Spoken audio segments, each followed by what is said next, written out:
രമേഷ് പിഷാരടി പോലെ ആൻഡോ പോലെയുള്ള നിർമ്മാതാക്കളൊക്കെ തന്നെ അവിടെ ഇപ്പോൾ എത്തിയിട്ടുണ്ടെന്നാണ് ഞാൻ മനസ്സിലാക്കുന്നത്. ചലച്ചിത്ര സഹപ്രവർത്തകരൊക്കെ തന്നെ ഇപ്പോൾ തൃപ്പൂണിത്തുറയിൽ എത്തുകയാണ്. തൃപ്പൂണിത്തുറയ്ക്ക് അടുത്ത് ചോറ്റാനിക്കരയിലാണ് അദ്ദേഹം മുൻ മന്ത്രി കെ ബാബുവിൻ്റെ ദൃശ്യമാണ് പ്രേക്ഷകർ ഇപ്പോൾ കാണുന്നത്. തൃപ്പൂണിത്തുറയിലെ MLA ആണ് അദ്ദേഹം.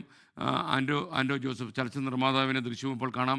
ശരിക്കും ആൻഡോ ആണ് ആദ്യം എന്നോട് ഫോണിൽ പറഞ്ഞത്, ഒരു സങ്കടപ്പെടുത്തുന്ന വാർത്ത വരുന്നുണ്ട്, നിങ്ങൾ ചെക്ക് ചെയ്തതിന് ശേഷം സംപ്രേഷണം ചെയ്യണം, ചെക്ക് ചെയ്യണം എന്ന് 2-3 തവണ പറഞ്ഞത്. തൃപ്പൂണിത്തുറയിൽ നമ്മുടെ പ്രിയപ്പെട്ട ശ്രീനിവാസൻ അന്തരിച്ചു എന്നുള്ള ഒരു വാർത്ത നമുക്ക് കിട്ടുന്നുണ്ട്. അത് സത്യമാണോന്ന് അറിയില്ല. ഞാൻ അങ്ങോട്ട് പോയിക്കൊണ്ടിരിക്കുകയാണ് എന്ന് ആൻഡോ ജോസഫാണ് എന്നോട് പറഞ്ഞത്. അതിനുശേഷമാണ് നമ്മൾ ഈ വാർത്ത അറിയുന്നതും.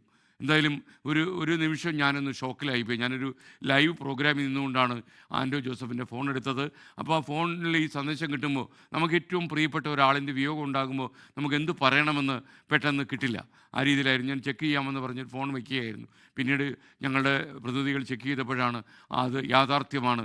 എന്നേക്കുമായി നമ്മുടെ പ്രിയപ്പെട്ട ശ്രീനിവാസൻ ഓർമ്മയായി ശ്രീനേട്ടൻ ഇനി നമ്മോടൊപ്പം ഇല്ല എന്നുള്ള ഏറ്റവും സങ്കടപ്പെടുത്തുന്ന വാർത്തയ്ക്ക് നമ്മൾ സാക്ഷ്യം വഹിച്ചു. ഒരുപാട് ചലച്ചിത്ര പ്രതിഭകൾ ഇപ്പോൾ തൃപ്പൂണിത്തുറ താലൂക്ക് ആശുപത്രിയിൽ എത്തിയിട്ടുണ്ട്.